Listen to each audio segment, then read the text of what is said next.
Hi, it's Sridevi, Professor of ECE. The topic today I am going to present is sampling and its types. After completion of this module, the learners can understand why sampling is needed and they can able to gain knowledge about sampling and understand the concept of aliasing. Initially, we will go through the need for sampling. All the analog signals we are using should be converted to digital signals for proper communication. That is, sampling is the process of converting analog signals to digital signals. This is important because while during the conversion, the highest frequency component present in the signal is reduced. Hence, any signal which is greater than the sampling rate will be folded into lower frequency that is less than half sampling rate. So, after sampling, the signal which is continuous in both time and amplitude will be converted as discrete in time. So, here is the block diagram of analog to digital conversion system. This block diagram, the first block indicates the analog signal. So, analog signal is given as the input of PCM encoder. PCM encoder is otherwise termed as formatter block. This formatter block consists of sampler, quantizer and encoder. This sampler will perform sampling function and quantizer will perform quantization function and encoder will perform encoding function.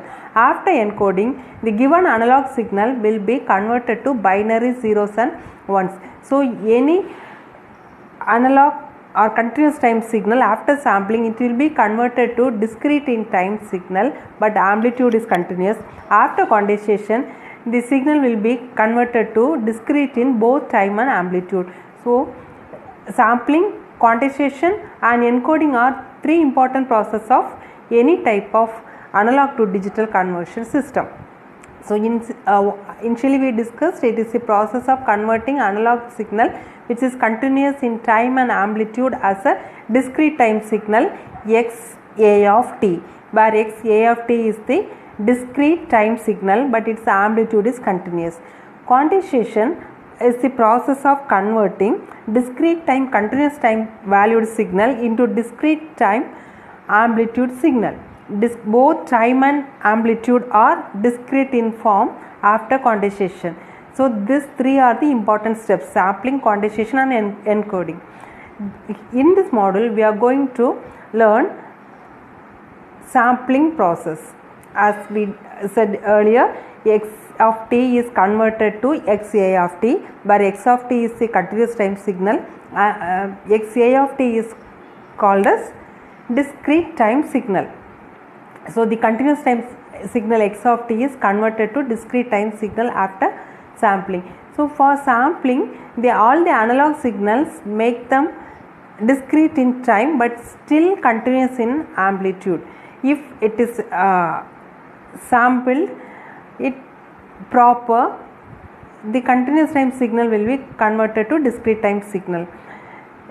The Nyquist theorem or Nyquist rate should be satisfied for proper sampling. Let us consider one analog time signal which is represented as different discrete intervals x1, x2, x3 etc. up to positive values of n, similarly in negative values of n. So, here the sampled values are nothing but the value of the function at the sampling points. Let t is the point means x1 of t is the sampled value, x1 of t is the value, x2 of t is the sampled value, and sampling interval, the time that separates sampling points between samples is called as Ts. So, here t to 2t, that is the sampling point, sampling interval, 2t to 3t, this is the time which separates the sampling points, that is known as sampling interval. So, the optimum sampling rate depends on the maximum frequency component present in the signal. Sampling rate or sampling frequency is known as Fs. Fs is called as sampling rate or sampling frequency. S for sampling and F for frequency. Fs stands for sampling frequency. Fs is equal to 1 by Ts. Is the reciprocal of 1 by Ts is known as Fs. Sampling theorem, we are going to define the sampling theorem, that is, if the sampling is performed at the proper rate, no information is lost about the original signal and it can be properly reconstructed later. That is called as sampling. Simply it means if sampling is performed in the proper rate, that rate is determined by Nyquist criteria. Simply it is given as Fs is greater than or equal to 2Fm. This is called as sampling rate. If sampling is done by this particular rate, no information will be lost, all the information can be reconstructed. So if the signal is sampled at the rate at least but not exactly equal to twice the maximum frequency component of the waveform, then the waveform can be exactly reconstructed from the samples without any distortion. So this is called as Nyquist criteria or condition for sampling. This criteria is given as Fs is greater than or equal to 2Fm, where Fm is the maximum frequency of the modulating signal. It can be denoted as minimum sampling rate of 2W samples per second.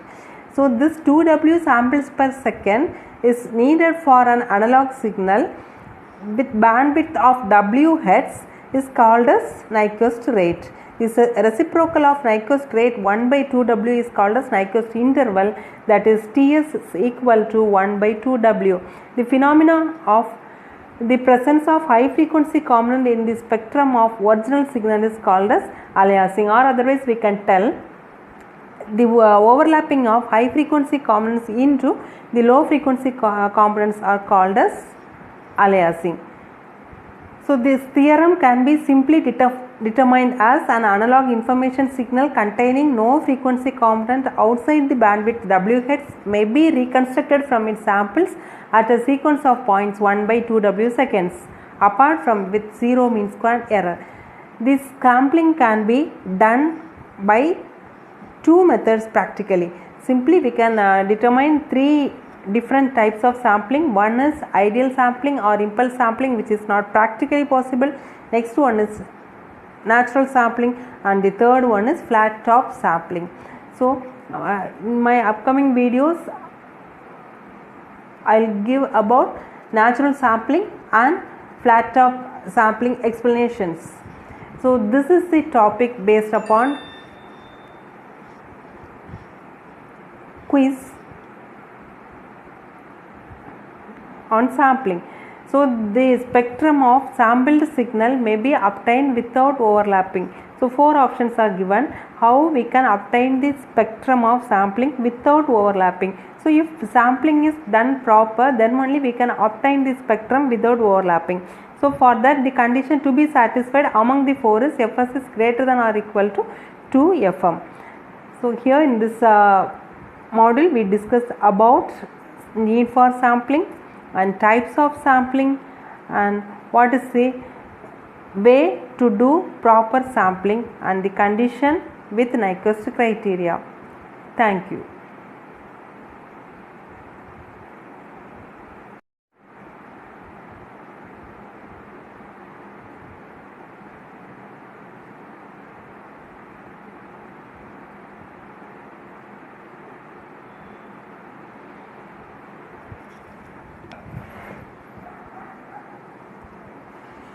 Hi, it's Sridevi, Professor of ECE. The topic today I am going to present is sampling and its types. After completion of this module, the learners can understand why sampling is needed and they can able to gain knowledge about sampling and understand the concept of aliasing. Initially, we will go through the need for sampling. All the analog signals we are using should be converted to digital signals for proper communication. That is, sampling is the process of converting analog signals to digital signals.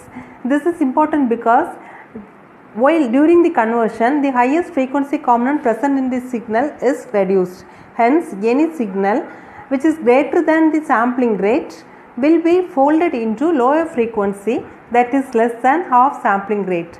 So, after sampling, the signal which is continuous in both time and amplitude will be converted as discrete in time.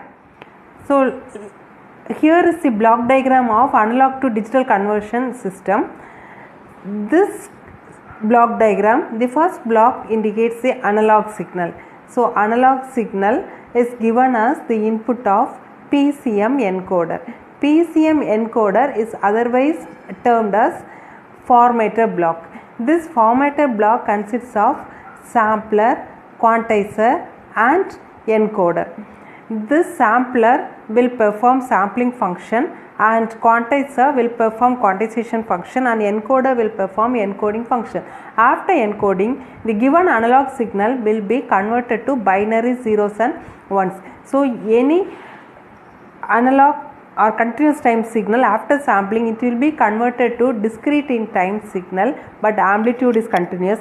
After quantization, the signal will be converted to discrete in both time and amplitude. So, sampling, quantization and encoding are three important processes of any type of analog to digital conversion system. So, initially we discussed it is the process of converting analog signal which is continuous in time and amplitude as a discrete time signal XA of t, where XA of t is the discrete time signal but its amplitude is continuous. Quantization is the process of converting discrete time continuous time valued signal into discrete time amplitude signal. Both time and amplitude are discrete in form after quantization. So, these three are the important steps: sampling, quantization and encoding. In this module, we are going to learn sampling process. As we said earlier, x of t is converted to xa of t, where x of t is the continuous time signal. Xa of t is called as discrete time signal. So, the continuous time signal x of t is converted to discrete time signal after sampling. So, for sampling, all the analog signals make them discrete in time but still continuous in amplitude. If it is sampled it proper, the continuous time signal will be converted to discrete time signal. The Nyquist theorem or Nyquist rate should be satisfied for proper sampling. Let us consider one analog time signal which is represented as different discrete intervals x1, x2, x3 etc. up to positive values of n, similarly in negative values of n. So, here the sampled values are nothing but the value of the function at the sampling points. Let t is the point, means x1 of t is the sampled value, x1 of t is the value, x2 of t is the sampled value, and sampling interval, the time that separates sampling points between samples is called as Ts. So, here t to 2t, that is the sampling point, sampling interval, 2t to 3t, this is the time which separates the sampling points, that is known as sampling interval. So, the optimum sampling rate depends on the maximum frequency component present in the signal. Sampling rate or sampling frequency is known as Fs. Fs is called as sampling rate or sampling frequency. S for sampling and F for frequency. Fs stands for sampling frequency. Fs is equal to 1 by Ts. Is the reciprocal of 1 by Ts is known as Fs. Sampling theorem, we are going to define the sampling theorem, that is, if the sampling is performed at the proper rate, no information is lost about the original signal and it can be properly reconstructed later. That is called as sampling. Simply it means if sampling is performed in the proper rate. That rate is determined by Nyquist criteria. Simply it is given as Fs is greater than or equal to 2Fm. This is called as sampling rate. If sampling is done by this particular rate, no information will be lost, all the information can be reconstructed. So if the signal is sampled at the rate at least but not exactly equal to twice the maximum frequency component of the waveform, then the waveform can be exactly reconstructed from the samples without any distortion. So this is called as Nyquist criteria or condition for sampling. This criteria is given as Fs is greater than or equal to 2Fm, where Fm is the maximum frequency of the modulating signal. It can be denoted as minimum sampling rate of 2W samples per second. So this 2W samples per second is needed for an analog signal with bandwidth of W hertz is called as Nyquist rate. Is a reciprocal of Nyquist rate 1 by 2W is called as Nyquist interval, that is Ts is equal to 1 by 2W. The phenomena of the presence of high frequency component in the spectrum of original signal is called as aliasing, or otherwise we can tell the overlapping of high frequency components into the low frequency components are called as aliasing. So this theorem can be simply determined as an analog information signal containing no frequency component outside the bandwidth WHz may be reconstructed from its samples at a sequence of points 1 by 2W seconds, apart from with zero mean square error. This sampling can be done by two methods practically. Simply we can determine three different types of sampling. One is ideal sampling or impulse sampling, which is not practically possible. Next one is natural sampling, and the third one is flat top sampling. So in my upcoming videos I'll give about natural sampling and flat top sampling explanations. So this is the topic based upon quiz on sampling. So the spectrum of sampled signal may be obtained without overlapping. So four options are given how we can obtain the spectrum of sampling without overlapping. So if sampling is done proper, then only we can obtain the spectrum without overlapping. So for that, the condition to be satisfied among the four is Fs is greater than or equal to 2Fm. So here in this module we discussed about need for sampling and types of sampling and what is the way to do proper sampling and the condition with Nyquist criteria.